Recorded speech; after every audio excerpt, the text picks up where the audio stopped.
10 अक्टूबर 2024 आप देख रहे हैं जेके रियल अपडेट में आपके साथ तालिब। आइए जानते हैं आज की उर्दू अखबारात की अहम सुर्खियां। जम्मू के 43 असेंबली हलकों में 68% उम्मीदवारों की जमानतें जब्त। 164 को नोटा से भी कम वोट मिले।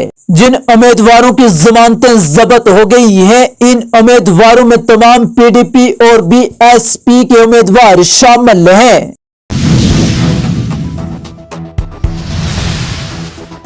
एसीबी ने जम्मू कश्मीर के कबायली अमूर के साबिक डायरेक्टर और दिगर अफसरान के खिलाफ करोड़ों रुपए की बदईमानी के मामले में मुकदमा दर्ज किया है। जम्मू व कश्मीर स्कूल एजुकेशन महकमा ने boys higher secondary school Sopore के प्रिंसिपल मुश्ताक अहमद राठौर को मुअत्तल कर दिया है। ये मुअत्तली जम्मू कश्मीर सर्विसेज रूल्स 1956 के तहत की गई है।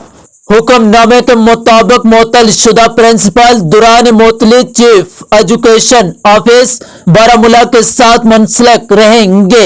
इस मामले की तहकीकात के लिए डायरेक्टर स्कूल एजुकेशन कश्मीर को तहकीकाती अफसर मुकर्रर किया गया है और उन्हें 15 दिन के अंदर रिपोर्ट समेत सिफारिशात पेश करने की हिदायत दी गई है। दिसंबर 2028 तक मुफ्त चावल की फरहमी की मंजूरी। मरकजी हुकूमत ने प्रधानमंत्री गरीब कल्याण योजना और दीगर फ्लाई स्कीमों के तहत जुलाई 2024 से दिसंबर 2028 तक मुफ्त चावल की फरहमी जारी रखने को मंजूरी दे दी है। कहा, बीजेपी से दफा 370 की बहाली की उम्मीद रखना बेवकूफी है। उमर अब्दुल्ला।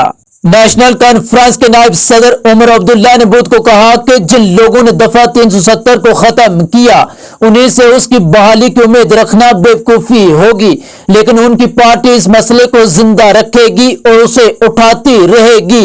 उन्होंने कहा कि हमारा सियासी मौक़िफ़ नहीं बदलेगा।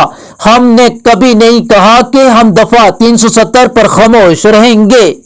उमर अब्दुल्ला ने उम्मीद जाहिर की कि मुल्क में नई हुकूमत बनने के बाद जम्मू कश्मीर के लिए कुछ खुसूसी दफात हासिल की जा सकती है। उन्होंने कहा, मैं पहले भी कई बार कह चुका हूं कि उन लोगों से आर्टिकल 370 की बहाली की उम्मीद रखना जिन्होंने उसे छीना है बेहद बेवकूफी है।